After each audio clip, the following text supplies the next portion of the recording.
क्या आपने कभी महसूस किया है कि कोई अजनबी जिससे आप पहली बार मिल रहे हैं वो आपको अपना सा लगने लगे? उसकी आंखों में एक अजीब सी गहराई हो, मानो आपने उसे पहले भी कहीं देखा हो, जैसे वो किसी पुराने रिश्ते का हिस्सा हो, या फिर कभी किसी से बहुत गहरा रिश्ता बना हो और फिर वो अचानक बिना किसी वजह के टूट गया हो। ऐसे अनुभव हमें अक्सर सवालों में उलझा देते हैं। क्या ये सिर्फ संयोग है या इनके पीछे कोई गहरी वजह है?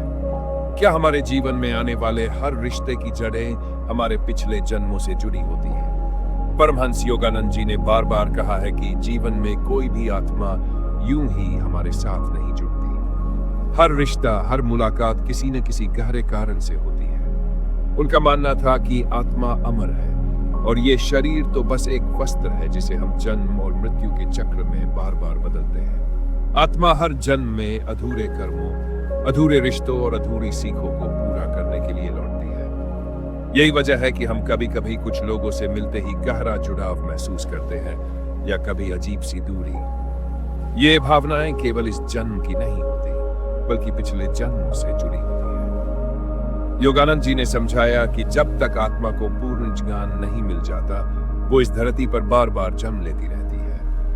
हर जन्म उसे अपनी अधूरी यात्रा पूरी करने का एक नया अवसर देता है। यही कारण है कि कुछ लोग हमें तुरंत अपने से लगते हैं, जबकि कुछ से हम कितनी भी कोशिश कर लें, जुड़ नहीं पाते। एक बार योगानंद जी अपनी विदेश यात्रा पर थे, तब उनकी मुलाकात एक विदेशी महिला से हुई। जैसे ही उनकी आंखें मिली, दोनों के बीच एक गहरा मौन छा गया। कुछ देर तक वे बिना कुछ बोले एक दूसरे को देखते रहे। बाद में योगानंद जी ने अपने शिष्यों से कहा कि वो इस आत्मा को पहले भी जानते हैं और यह रिश्ता आज का नहीं, बल्कि कई जन्मों पुराना है। उस महिला ने भी बताया कि वो वर्षों से योगानंद जी को अपने सपनों में देखती आ रही थी। क्या ये केवल कल्पना हो सकती है? नहीं, ये आत्मा की उस स्मृति का हिस्सा है जो हमारी चेतना की गहराइयों में सुरक्षित रहती है। जब हम ध्यान और आत्मचिंतन करते हैं तो हमारी चेतना की ये गहराइयां खुलने लगती हैं और हम उन आत्माओं को पहचानने लगते हैं जो हमारी जीवन यात्रा में पहले भी हमारे साथ रही है। योगानंद जी का मानना था कि ध्यान के माध्यम से हम अपने पिछले जन्मों की स्मृतियों को देख सकते हैं। वहां हमें यह भी साफ हो जाता है कि किस आत्मा ने हमें प्रेम दिया, किसने पीड़ा दी और क्यों। यह अनुभव व्यक्ति को भीतर से बदल देता है। हमारे आसपास के कई रिश्ते केवल सामाजिक या पारिवारिक नहीं होते, वे आत्मा की पुरानी यात्राओं से जुड़े होते हैं। एक ही परिवार में जन्मे दो भाई बहन स्वभाव में बिल्कुल अलग हो सकते हैं। किसी से बहुत गहरा जुड़ाव हो जाता है तो किसी से मन नहीं जुड़ता। ये सब केवल संयोग नहीं है। आत्मा पुराने जन्मों के रिश्तों को खोजती है, पहचानती है और उन्हें पूरा करने की कोशिश करती है। एक प्राचीन कथा है जिसमें एक साधक अपने गुरु से पूछता है, गुरु जी, क्या मेरे जीवन में आने वाले सभी लोग मेरे पूर्व जन्मों से जुड़े होते हैं? गुरु मुस्कुराते हुए कहते हैं, हर आत्मा जिसे तुम अपनी ओर आकर्षित करते हो, वो कोई न कोई उद्देश्य लेकर आती है। तुम्हारा वर्तमान उसकी आवश्यकता है और वह आत्मा तुम्हारे कर्मों की प्रतिक्रिया है। यह सब एक दिव्य योजना है। कभी कभी ऐसा भी होता है कि जीवन में कोई व्यक्ति आता है और हमें बहुत बड़ा आघात देकर चला जाता है। उस समय हमें लगता है, यह रिश्ता क्यों बना, यह व्यक्ति मेरी जिंदगी में क्यों आया। लेकिन जब समय बीतता है तब हमें एहसास होता है कि उस व्यक्ति ने हमें कुछ सिखाया, चाहे वो सबक पीड़ा के माध्यम से ही क्यों न मिला हो। शायद उस आत्मा का उद्देश्य ही यही था कि वो आकर हमें कुछ सिखाए और फिर हमारी यात्रा से अलग हो जाए। इस प्रकार आत्मा की यात्रा आगे बढ़ती है। परमहंस योगानंद जी कहते हैं कि हर संबंध हमें कुछ न कुछ सिखाने आता है। कोई हमें प्रेम सिखाता है, कोई त्याग, कोई सहनशीलता और कोई आत्मनिर्भरता। इन सभी अनुभवों के माध्यम से आत्मा परिपक्व होती है और जब यह परिपक्वता आती है तब वह यह समझने लगती है कि हर रिश्ता, चाहे वह सुखद हो या दुखद, जीवन में किसी गहरे उद्देश्य के लिए आता है। अब सवाल यह उठता है कि यदि सभी रिश्ते पूर्व जन्म से जुड़े हैं तो क्या हमें उनमें बंधे रहना चाहिए? क्या हर दुख, हर मोह को सहते रहना चाहिए? योगानंद जी का उत्तर है नहीं। इन रिश्तों का उद्देश्य बंधन नहीं है, बल्कि मुक्ति है। हमें इन रिश्तों को समझना है, उन्हें निभाना है और अंततः उस प्रेम की ओर बढ़ना है जो न तो देह से जुड़ा है और न ही किसी अपेक्षा से। वह प्रेम शुद्ध होता है, बिना शर्त के होता है। जीवन में जब ध्यान और साधना का मार्ग अपनाया जाता है, तब व्यक्ति भीतर से शांत होने लगता है। उस शांति में उसे अपने कर्मों, संबंधों और जीवन की गहराइयों का बोध होने लगता है। योगानंद जी ने कहा है कि आत्मा की यात्रा तभी पूर्ण होती है जब वह इन सभी रिश्तों को समझकर उन्हें प्रेम में बदलकर आगे बढ़ती है। यही वह स्थिति है जब आत्मा बंधनों से मुक्त हो जाती है। ध्यान की अवस्था में जब व्यक्ति अपने भीतर उतरता है, तब उसे अपने पुराने जन्मों की झलकियां मिलने लगती है। वहां वह देखता है कि कैसे उसने किस आत्मा के साथ क्या संबंध रखा था और उन संबंधों के परिणाम क्या हुए। ये जान व्यक्ति को अहंकार से मुक्त करता है। उसे ये समझ में आने लगता है कि जीवन की सभी घटनाएं, सभी रिश्ते केवल उसकी आत्मा के विकास का माध्यम है। परमहंस योगानंद जी की शिक्षाओं में ये बात स्पष्ट रूप से आती है कि हमें हर रिश्ते को ध्यान से देखना चाहिए, उनमें छिपे संदेश को समझना चाहिए और फिर उन्हें प्रेम और करुणा से पूर्ण करना चाहिए। तभी हम अपने जीवन की यात्रा को सार्थक बना सकते हैं। हमारी आत्मा की यात्रा केवल इस जीवन तक सीमित नहीं होती। ये तो अनगिनत जन्मों की एक अखंड श्रृंखला है, जहां हर जन्म में कुछ अधूरे कार्य, कुछ अधूरे रिश्ते और कुछ अधूरे अनुभव हमारे साथ आगे बढ़ते हैं। जब हम इस सत्य को समझते हैं, तो जीवन के सारे दुख सुख, सारे संबंध एक अलग ही अर्थ धारण कर लेते हैं। परमहंस योगानंद जी के अनुसार आत्मा का लक्ष्य है पूर्णता, मुक्ति और ईश्वर से एकता। और इस लक्ष्य तक पहुंचने के लिए आत्मा को बार बार जन्म लेकर उन सभी कर्मों को संतुलित करना होता है जो उसने पूर्व जन्मों में किए हैं। जब आत्मा जन्म लेती है तो उसका मन और शरीर नया होता है, लेकिन आत्मा अपनी गहराइयों में अपने पुराने अनुभवों, रिश्तों और संस्कारों की स्मृति लेकर आती है। यही कारण है कि कोई व्यक्ति हमें पहली बार मिलने पर भी बहुत जाना पहचाना सा लगता है। कभी कभी हमें किसी विशेष स्थान, घर या वातावरण से अजीब सा अपनापन महसूस होता है, जबकि हमने उसे इस जन्म में पहली बार देखा होता है। यह सब आत्मा की स्मृति का प्रभाव है। ध्यान और आत्मचिंतन की अवस्था में जब व्यक्ति भीतर उतरता है, तब उसकी चेतना इन स्मृतियों तक पहुंचने लगती है। वह देख सकता है कि किस आत्मा ने उसके जीवन में क्या भूमिका निभाई थी। कई बार यही ज्ञान हमारे वर्तमान जीवन की समस्याओं को सुलझा देता है। किसी से बना कारण क्रोध, किसी पर बिना कारण मोह या किसी के लिए असहनीय पीड़ा, ये सब जब पिछले जन्म की घटनाओं से जुड़कर समझ आता है, तब आत्मा शांति का अनुभव करने लगती है। योगानंद जी ने बताया कि हर आत्मा के बीच एक ऊर्जा सूत्र होता है।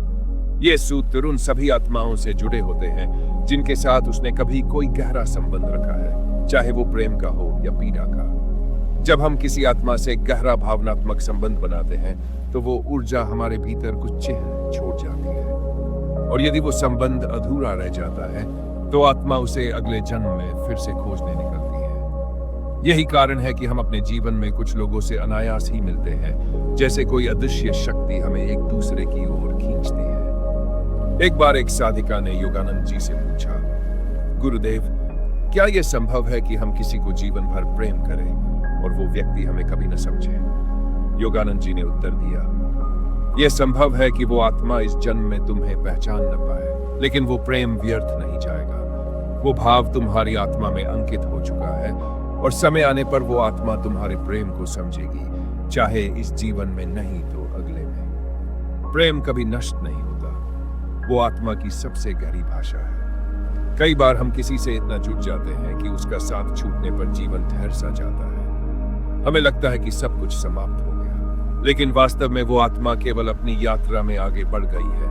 उसका कार्य पूरा हो चुका था। अब तुम्हारा कार्य है अपने भीतर उस प्रेम को संभालना और उसे एक ऊंचे स्तर पर ले जाना। यही ध्यान और साधना का उद्देश्य है। जब हम ध्यान में बैठते हैं, तो भीतर से एक शांत प्रकाश प्रकट होता है। वो प्रकाश हमें दिखाता है कि कौन हमारे जीवन में क्यों आया और क्या उद्देश्य था।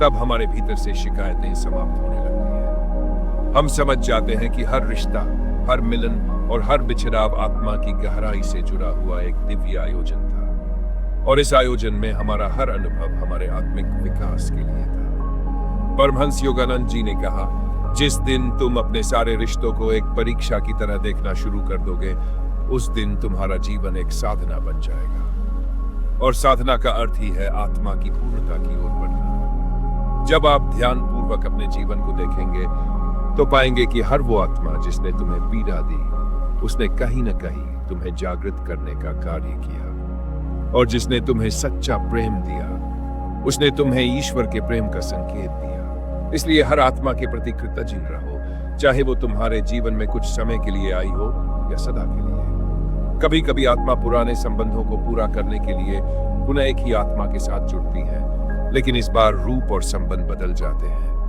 जो पहले जीवन साथी था वो इस बार भाई बन सकता है, जो शत्रु था वो इस जन्म में मित्र बन सकता है। यह सब आत्मा की सीखने की प्रक्रिया का हिस्सा है। जब तक आत्मा पूरी तरह से मुक्त नहीं हो जाती, यह सिलसिला चलता रहेगा। योगानंद जी ने अपने जीवन में अनेक ऐसे उदाहरण बताए जहां उनके शिष्य ध्यान की गहराई में अपने पूर्व जन्मों के संबंधों को देख पाए। किसी ने देखा कि उसका वर्तमान गुरु पहले उसका पुत्र था। किसी ने पाया कि उसका वर्तमान शत्रु उसका पूर्व जन्म का प्रिय मित्र था। यह सब जानकर आत्मा के भीतर एक गहरा परिवर्तन होता है। वो क्षमा करना सीखती है, प्रेम करना सीखती है और बंधनों से मुक्त होना शुरू करती है। हमारा कार्य केवल इतना है कि हम हर आत्मा से प्रेम पूर्वक व्यवहार करें, चाहे वो हमें समझे या नहीं, बदले में कुछ दे या नहीं, क्योंकि हर आत्मा ईश्वर का अंश है और आत्मा का प्रेम कभी व्यर्थ नहीं जाता। ध्यान, साधना, सेवा और प्रेम, यही वो साधन है जिनसे आत्मा अपने बंधनों को काटती है और मुक्त होती है। यदि आपने कभी किसी आत्मा के साथ गहरा संबंध महसूस किया हो तो उसे संभाल कर रखिए। उसे त्यागने या भूलने का प्रयास मत करिए। उस भावना को ध्यान में समर्पित करिए और देखिए कि वो ऊर्जा कैसे रूपांतरित होती है। जब हम ध्यान में उस आत्मा को प्रेम पूर्वक याद करते हैं तो दोनों आत्माएं एक दिव्य पुल से जुड़ जाती हैं। यह संबंध इस जीवन तक सीमित नहीं रहता, बल्कि आत्मा की गहराई में अमर हो जाता है। जैसे जैसे हम अपने भीतर के बंधनों को तोड़ते हैं, वैसे वैसे हमारे चारों ओर का संसार भी बदलने लगता है। वही रिश्ते जो कभी दर्द देते थे अब सीख बन जाते हैं। वही आत्माएं जो कभी विरोध करती थी अब हमारे सहयात्री बन जाती है। ये परिवर्तन तब आता है जब हम आत्मा के स्तर से जीवन को देखने लगते हैं। आज की इस गहन यात्रा में हमने ये समझा कि आत्मा का प्रत्येक संबंध, प्रत्येक प्रेम, प्रत्येक पीड़ा किसी गहरे उद्देश्य का हिस्सा है। जब हम इन अनुभवों को समझने लगते हैं तब हमारा जीवन केवल जीने की प्रक्रिया नहीं रहता, वो साधना बन जाता है। और जब जीवन साधना बनता है तब आत्मा को वो मार्ग मिलता है जो उसे अपने अंतिम लक्ष्य मोक्ष की ओर ले जाता है। तो प्रिय आत्मन, क्या आपके मन में भी ऐसे ही किसी अनुभव की याद ताजा हुई? क्या आपने भी कभी किसी आत्मा को पहली बार मिलते ही पहचान लिया है? हमें नीचे टिप्पणी करके जरूर बताइए। अगर ये संदेश आपके दिल को छू गया हो तो इस वीडियो को अपने उन साथियों के साथ साझा करें जो जीवन के रहस्यों को समझना चाहते हैं। और इस आत्मिक यात्रा को जारी रखने के लिए हमारे चैनल दिव्य चेतना को अभी सब्सक्राइब करें। अगली बार फिर मिलेंगे एक नई आध्यात्मिक खोज के साथ। तब तक ध्यान में रहिए, प्रेम में रहिए और अपने भीतर की शांति को पहचानते रहिए। ओम शांति।